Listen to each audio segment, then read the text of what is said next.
हिंदुस्तान के मुस्लिम पॉलिटिक्स में भी इस वक्त एक तूफान खड़ा हुआ है। पहली बार अज़दुद्दीन ओवैसी को लेकर देश के तमाम मुफ्ती मौलाना दो गुट में बंट गए हैं। जमीयत उलेमा हिंद के चीफ मौलाना महमूद मदनी ने ओवैसी की मुखालफत की, लेकिन इसके उलट तमाम मुफ्ती मौलाना ओवैसी के साथ खड़े हो गए हैं। अजमेर शरीफ की अंजुमन कमेटी ने ओवैसी को मुसलमानों का नेता घोषित कर दिया। All India Muslim personal law board और दारुल उलूम देवबंद के तमाम लोग भी ओवैसी के फेवर में बोल रहे हैं। पंजाब के शाही इमाम ने मौलाना महमूद मदनी को खरी खोटी सुनाई है। सवाल यह है कि क्या हिंदुस्तान के मुसलमान अब अपना एक नेता चुनना चाहते हैं? क्या राजनीति से दूर रहने का दावा करने वाले मुस्लिम धर्मगुरुओं को भी अब एक लीडरशिप की जरूरत महसूस होने लगी है? पूरा सिनेरियो क्या है, इस रिपोर्ट से समझिए।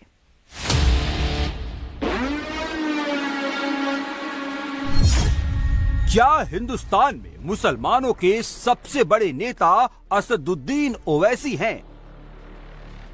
मियां भाइयों, एक लीडर अपना ही चुन लो, सलाउद्दीन ओवैसी। 24 के बजाय 10 ही मेंबर आए, काम के तो हों।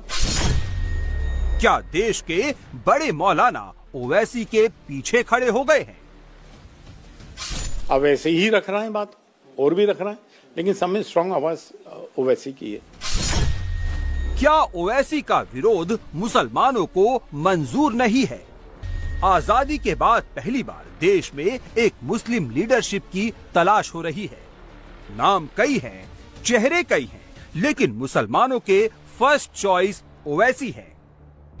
ओवैसी खुलकर प्रधानमंत्री नरेंद्र मोदी के खिलाफ बोलते हैं। ये बात तमाम मुसलमानों को पसंद भी आती है। यही वजह है कि अजमेर दरगाह शरीफ के खादिमों और अंजुमन कमेटी ने साफ ऐलान किया है कि ओवैसी ही मुसलमानों के सच्चे लीडर हैं। अंजुमन कमेटी के सेक्रेटरी ने एक वीडियो भी जारी किया है, जिसमें लिखा है, वी डू कंसीडर ओवैसी साहब एज ट्रू मुस्लिम लीडर। आप लोगों ने मान लिया कि आपका सिर्फ एक ही नेता वो ओवैसी हैं? होना तो एक ही नेता चाहिए भाई, कोई तो होना चाहिए जिसके पीछे आए। हर समाज का एक मुखिया होता है, एक लीडर होता है। ओवैसी के जलसे में, ओवैसी की तकरीरों में, ओवैसी की मीटिंग्स में जबरदस्त भीड़ उमड़ती है और उनकी मुखालफत सिर्फ आम मुसलमानों को नहीं, मौलवियों मौलानाओं को भी नागवार गुजरती है।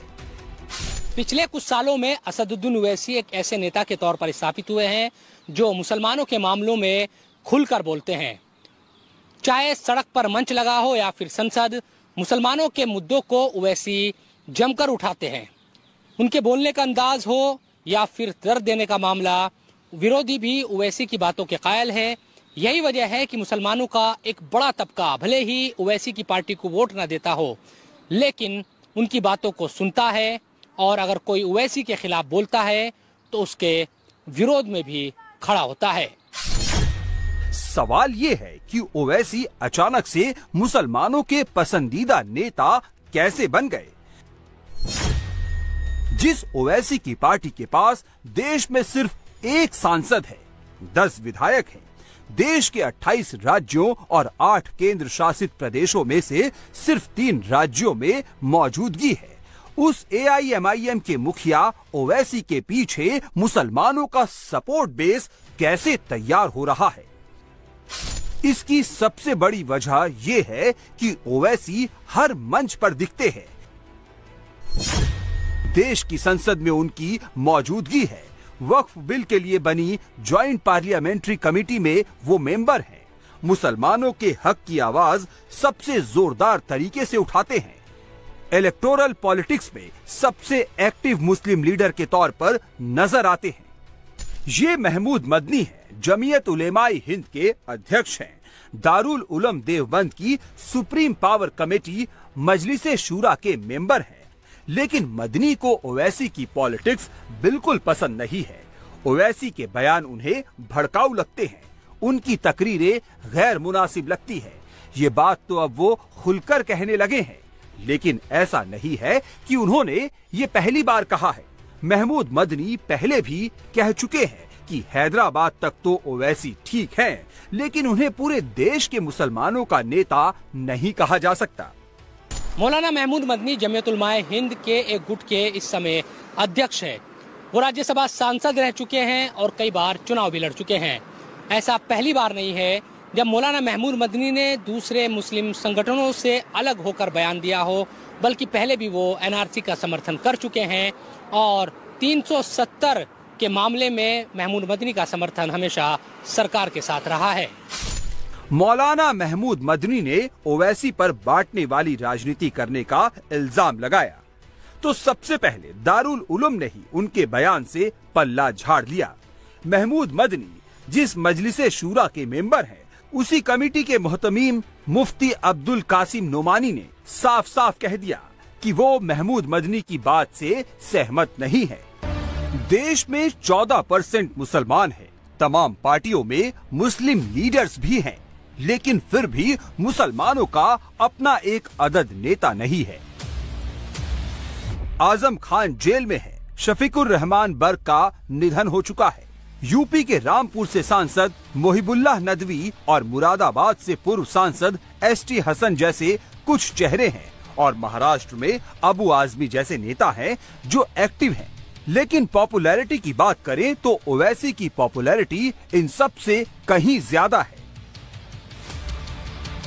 कांग्रेस में भी कहने के लिए तमाम मुस्लिम नेता है, लंबी चौड़ी लिस्ट है। सलमान खुर्शीद और तारिक अनवर से लेकर इमरान मसूद और इमरान प्रतापगढ़ी जैसे तमाम मुस्लिम नेता कांग्रेस में मिल जाएंगे, लेकिन इन नेताओं की प्रॉब्लम ये है कि वो पार्टी लाइन के दायरे में बोलेंगे।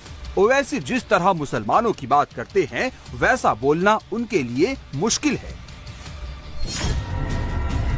तृणमूल कांग्रेस, एनसीपी और दूसरी पार्टियों में भी मुस्लिम लीडर्स की तलाश करिए तो ऐसे चेहरे तलाशना मुश्किल होगा जो मुसलमानों के बीच में ओवैसी जैसा पॉपुलर हो।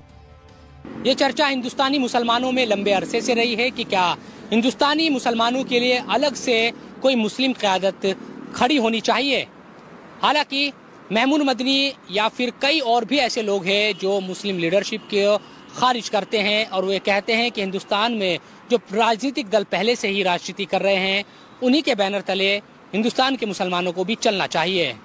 हालांकि असदुद्दीन ओवैसी की पार्टी AIMIM इस फॉर्मूले को रिजेक्ट करती रही है और खुलकर ये बात कहती रही है कि हिंदुस्तान में मुसलमानों की मुत्तहिद होने वाली एक आवाज़ होनी चाहिए जो सरकार पर दबाव बना सके।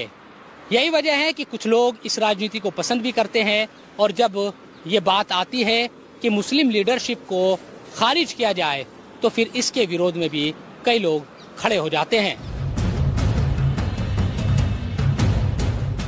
ओवैसी चर्चा में रहते हैं तो उसकी सबसे बड़ी वजह है मुसलमानों का मुद्दा जितना जोर शोर से वो उठाते हैं, कोई दूसरा नहीं उठाता।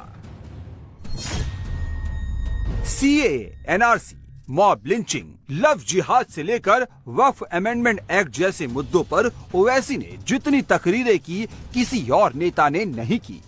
तो ये जो नरेंद्र मोदी की सरकार है वो वक्फ प्रॉपर्टीज को बचाने के लिए, वक्फ प्रॉपर्टीज को डेवलप करने के लिए, वक्फ प्रॉपर्टीज में एफिशिएंसी लाने के लिए ये बिल नहीं लाई है।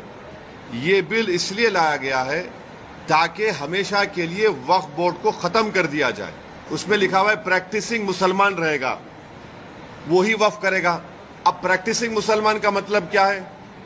क्या वो 5 वक्त की नमाज पढ़ने वाला होगा? क्या वो दाढ़ी होगी, सर पे टोपी होगी? क्या वो रातों में जाके मस्जिद में इबादत करेगा? क्या वो कुरान का हाफिज होगा? क्या उसकी वाइफ मुस्लिम होगी या नॉन मुस्लिम होगी? ये तुम कौन होते तय करने वाले? 5 साल प्रैक्टिसिंग मुस्लिम है ना, ये देख लो आप। अच्छा, कोई ऐसा लॉ हिंदू धर्म में नहीं है, कोई भी कभी भी दान दे सकता है। आप ये क्यों लेकर आए बताओ? तो आप कौन होते? मैं प्रैक्टिसिंग हूं नहीं हूं, मैं मुसलमान हूं। मेरे घर में झांक के देखेंगे नरेंद्र मोदी, या फिर 5 साल के बाद मोदी बोलेंगे आओ बेटा तुम मुसलमान सर्टिफिकेट लेकर जाओ। आजकल ओवैसी के सामने सबसे हॉट टॉपिक वक्फ बिल है।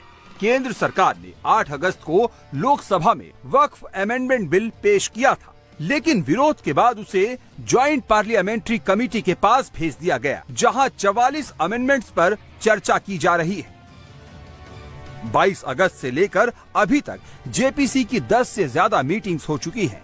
शनिवार को जेपीसी की मीटिंग हैदराबाद में हुई उससे पहले मुंबई में हुई, ओवैसी सब जगह नजर आते हैं। वक्फ बिल के खिलाफ अपनी बात रखते हैं और मंच पर आते हैं तो सीधे मोदी पर हमला बोलते हैं। बैरिस्टर ओवैसी की कोई भी तकरीर सुनिए, कोई भी प्रेस कॉन्फ्रेंस सुनिए, आपको कुछ ही मिनटों में समझ में आ जाएगा कि प्रधानमंत्री नरेंद्र मोदी ओवैसी के फेवरेट टॉपिक हैं। ओवैसी जब भी बोलते हैं कुछ ही मिनटों के अंदर मोदी पर जरूर आते हैं।